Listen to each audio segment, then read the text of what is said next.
ఏంది వెళ్ళిపో, బయటకు వెళ్ళిపో. వెళ్ళిపో. తర్వాత జరిగిన సిచ్యువేషన్ ఏంటంటే సార్, చూపించాడు. నేను మొబైల్ అతని దగ్గర ఉంది, నేను అక్కడ పాయింట్ అవుట్ చేస్తే అతను చీఫ్ ఏజెంట్ అండి, ఉండొచ్చు అంటారు.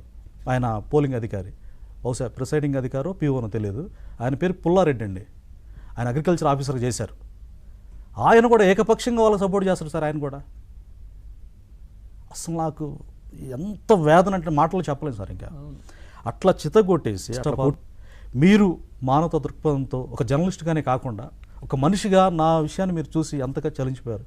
మీకు మనస్ఫూర్తిగా నేను ధన్యవాదాలు సార్. ఎందుకంటే పవన్ గారు ఒక జర్నలిస్ట్గానే కాకుండా మీలో మానవీయ కోణం, అరే ఇంత ఆటవికంగా జరిగిందా అని నా పట్ల మీరు ఆ కన్సర్న్. ఎందుకంటే మా సంస్థ ఎప్పుడు బాధితులు కావచ్చు, ఇట్లాంటి వాళ్ళ ఇబ్బందులు పడుతున్న వాళ్ళందరికీ కూడా అండగా ఉంటుంది. మా ఏబిఎన్ కూడా అట్లాగే ఉంటుంది. మీరు నిన్న మాట్లాడిన సందర్భాన్ని బట్టి చూసి కూడా సో ఇబ్బందుల్లో ఉన్నారు, ఏదైనా జాగ్రత్తగా ఉండాలనే విధంగానే మీకు ఆ విధంగా చేయడం జరిగింది. సో ఈ అంశాన్ని కూడా అందరికీ దృష్టికి తీసుకెళ్లే ప్రయత్నం చేసి నిజంగా ఏబిఎన్ ఛానల్కి, ఆ యాజమాన్యం గారికి, మీకు ఎప్పటికీ నేను టిల్ డెత్ వరకు నేను కృతజ్ఞునండి. ఎందుకంటే నా జరిగిన ఈ అన్యాయాన్ని ఇక్కడ ఏబిఎన్ ద్వారా వెలుగులోకి రావడం ద్వారానే చంద్రబాబు నాయుడు గారు గౌరవనీయులు ఆయన నాకు ఫోన్ చేసి లైక్ ఒక ఫాదర్ ఎట్లా కేర్ తీసుకుంటారో, మీరు జాగ్రత్త అని ఎంత పద్ధతిగా అన్ని విధాలుగా పార్టీ అండగా ఉంటుంది, నిజంగా మీరు లైఫ్ రిస్క్ చేశారు, పార్టీ ఖచ్చితంగా అండగా ఉంటుందని ఆయన ఎంత ఆందోళన పడ్డారు.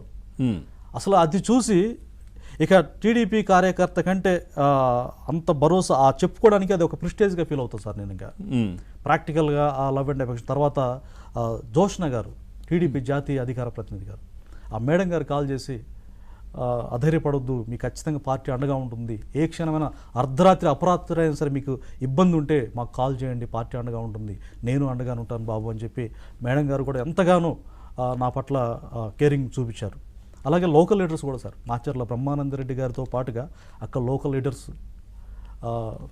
అక్కిరెడ్డి అన్న అని చెప్పి ఆయన, జోలకంటి అక్కిరెడ్డి గారు అని చెప్పి ఆయన కూడా అసలు నా పట్ల, నేను అటు డిఎస్పీ గారు ఆ వెహికల్ తీసుకొస్తున్నప్పుడు జాగ్రత్త అని చెప్పేసి ఆయన చాలామందిని రిసీవ్ చేసుకోండి, మనోడికి థ్రెటన్ ఉందని చెప్పేసి ఆయన అక్కిరెడ్డి గారు కూడా నాకు ఎంతగానో అక్కినేని ప్రసాద్ అని చెప్పేసి అక్కిరెడ్డి అని చెప్పేసి వాళ్ళు కూడా ఎంతగానో నాకు కేర్ తీసుకున్నాను సార్.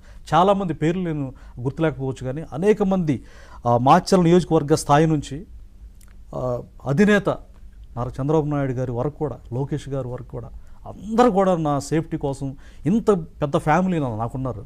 నేను అనాథని కాదు, నేను ఏమంటాను కాదు, చనిపోయినా ఇంకా బాధలేదు. అంటే ఇంకా ఏం బై గాడ్స్ గ్రేస్ బ్రతికాను. అంటే మీరు చంద్రబాబు నాయుడు గారు కాల్ చేస్తారని ఎక్స్పెక్ట్ చేశారు? చేయలేదు సార్, నేను చేయలేదు. నిజంగా ఆయన చేయడం నాకు సంభ్రమాచరణకు గురి చేసింది. అంటే ధైర్యం నిండడంతో పాటుగా అసలు సాక్షాత్తు ఒక సాధారణ కార్యకర్త, ఒక కామన్ మ్యాన్ అని నాకు ఆయన ఫోన్ చేసి అసలు ఆయన మాట్లాడిన తీరు సార్, ఎంత లవ్ అండ్ ఎఫెక్షన్ నేను చూశానంటే అది హార్ట్ఫుల్గా మీకు మర్చిపోకూడదు నాకు గుర్తు వస్తుంది సార్. చంద్రయ్య గారు ఆ విగత జీవిగా పడి ఉంటే దారుణంగా ఆయన అట్లా ఉంటే రక్త మడుగులో ఉంటే ఆయన చలించి ఆయన పాడమోసాడు. ఆయనలో హ్యూమానిటీ నాకు తెలుసు సార్.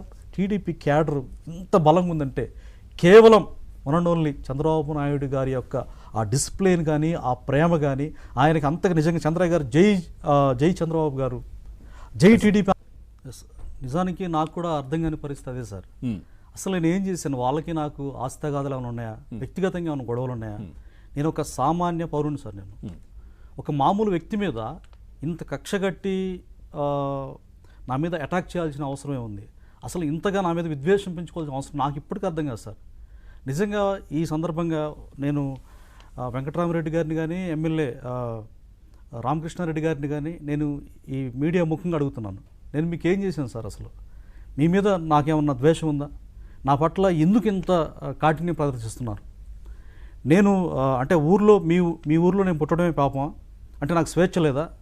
మీ వ్యక్తిత్వం నాకు నచ్చక నాకు ఇష్టమైన పార్టీకి నేను అభిమానిగా ఉన్నాను. నాకు బాబు గారంటే ఇష్టం, బ్రహ్మానందరెడ్డి గారంటే ఇష్టం బాగా. సో నాకు నచ్చిన నాయకుల్ని నాకు ఆ స్వేచ్ఛ రాజ్యాంగం ప్రసాదించింది కదా, మీకెందుకు? అంటే నువ్వు ఉండటానికి వీల్లేదని నా మీద మీ అజమాయిషి ఏంటి? అసలు నా మీదనే కాదు, ఊరందరి మీద భయభ్రాంతుల గురించి చాలా విషయాలు ఉన్నాయి సార్. ఏం జరిగింది పోలింగ్ సందర్భంగా? ఏం జరిగింది మీకు? పోలింగ్ సందర్భంగా నాకున్న స్వేచ్ఛలో భాగంగానే నాకు వాళ్ళ పార్టీ కాకుండా, వైఎస్ఆర్సీపీ పార్టీ కాకుండా, యాజ్ ఏ టీడీపీ అభిమానిగా నేను కార్యకర్తగా కూడా కూర్చోవడం జరిగింది సార్. ఎందుకంటే పోలింగ్ బూత్లో కార్యకర్తగా టీడీపీ ఏజెంట్ కూర్చున్నాను. ఆ కూర్చున్న 1 అవర్కి ఎమ్మెల్యే గారి తమ్ముడు పిన్నెల వెంకటరామరెడ్డి తన మంది మార్బలంతో డైరెక్ట్గా నా దగ్గరకు వచ్చి దూసుకొచ్చి, రేయ్ నీ ఎంత చూస్తారా, ఎంత ధైర్యం రా నీకు, నా ఊర్లో, నా సొంత ఊర్లో నువ్వు ఏజెంట్గా నిలబడేంత ధైర్యమా అని నా మీద దొమ్మిగా ఆయన వార్నింగ్లు ఇస్తా ఉన్నాడు. ఆయన వార్నింగ్ ఇస్తుంటే అతను అనుచరుడు ఇంకో అతను దేశిరెడ్డి నాసరెడ్డి అనేటువంటి వ్యక్తి అన్నారంట వాళ్ళ అనుకూలతో అని నా భార్య బిడ్డల దగ్గరికి అటాక్ వెళ్ళారండి. మంది మార్బలంతో కిరాయి వాళ్ళు మాకు చెప్పారు, మా పిల్లలు, మా భార్య, మా బంధువులు చెప్పారు. ఆ ఊరు వాళ్ళే కాకుండా అవుట్ ఆఫ్ అక్కడ వేరే స్టేట్ నుంచి కూడా, తెలంగాణ నుంచి కూడా, అంటే మొత్తం అక్కడ దింపారు. ఇంకా ఎన్నికల నేపథ్యంలో వేరే స్టేట్ల నుంచి కూడా ఈ ఏదైతే ఈ రౌడీలను దింపారు అక్కడ. అవును, దించి అక్కడికి వెళ్ళి సార్ ఒక ఎంత బాధకుంటుందో మీరు ఆలోచించండి. ఇప్పుడు నా పిల్లలు ఉన్నారండి, ఓటు వేయడానికి చాలా వాళ్ళు ఇష్టంగా రావడానికి సిద్ధపడ్డ క్రమంలో డైరెక్ట్గా పిన్నెల వెంకటరామరెడ్డి మా ఇంటికి వచ్చాడు. ఇంటికి వచ్చి ఏదో ఆ మందితో వచ్చాడు గ్రూప్తో. రే ఎవడరా వాడి ఫ్యామిలీ అని చెప్పినప్పుడు మా ఆవిడ అప్పుడే భయపడి ఏంటండి ఏందయ్యా అని చెప్పి అంటుందంట. ఎవడంటే అక్కడ వాళ్ళు.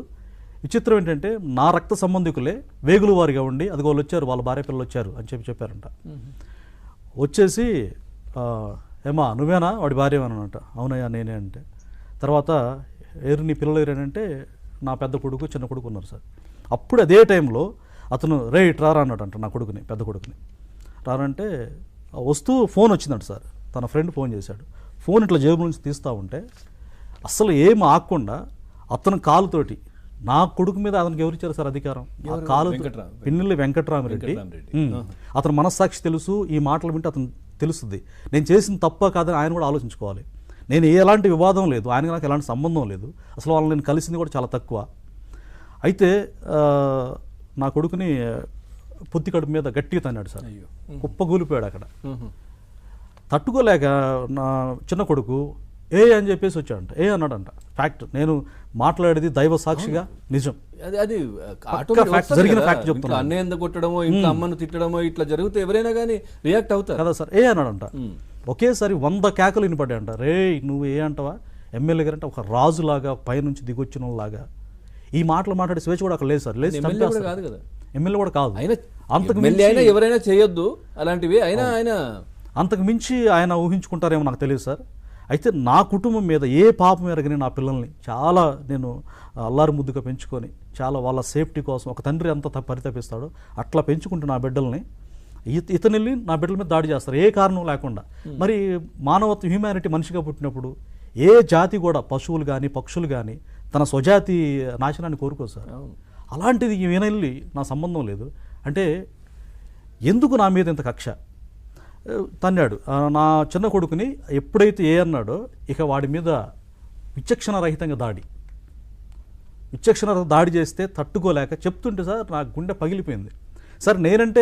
నేను కూర్చున్నందుకు కక్ష నన్ను దాడి చేస్తే చేశారు, చంపితే చంపారు. నా పిల్లలు, నా భార్య ఏం పాపం చేశారు? వెళ్ళి కొడుతుంటే ఇక తట్టుకోలేక కుప్పగూలిపోయి వాడు కూడా చేతులు ఇలా అడ్డు పెట్టుకున్నాడు సార్. పెట్టుకున్నా కానీ అసలు ఎంత దారుణంగా ఒక మనిషి కనుక ఏదన్నా ఇద్దరు పరస్పరం గొడవ పడితే ఎట్లా దాడి చేస్తే ఇక ఒక వ్యక్తి నాకు బంధువే మళ్ళీ అతని పేరు చెప్పినా అతన్ని మళ్ళీ ఎట్లా అటాక్ చేస్తా తెలియదు. ఎవరెవరి పారిపోరా ఇల్లు చంపేస్తారంటే నా పెద్ద కొడుకు వీధుల్లో పడి పరిగెత్తాడు, వెంటబడ్డారంట. ఆ కిరాయి ముక్క ఏదైతే ఉందో బాత్రూంలో దాక్కుని ఎట్టో ఒకటి సేవ్ అయ్యాడు సార్. నా చిన్న కొడుకుని చిత్తగుట్టి అక్కడ పడేసేసారు. నా భార్య ఎందుకు నా పిల్లల్ని కొడుతున్నారు ఏడ్చుకుంటూ అడ్డుపోతే ఆవిడని కూడా కొట్టారు. ఆవిడకి ఇక్కడ గాయాలు కూడా అయినాయి. ఇక ఆ విషయాన్ని వాళ్ళ మొబైల్స్ ద్వారానే వీడియో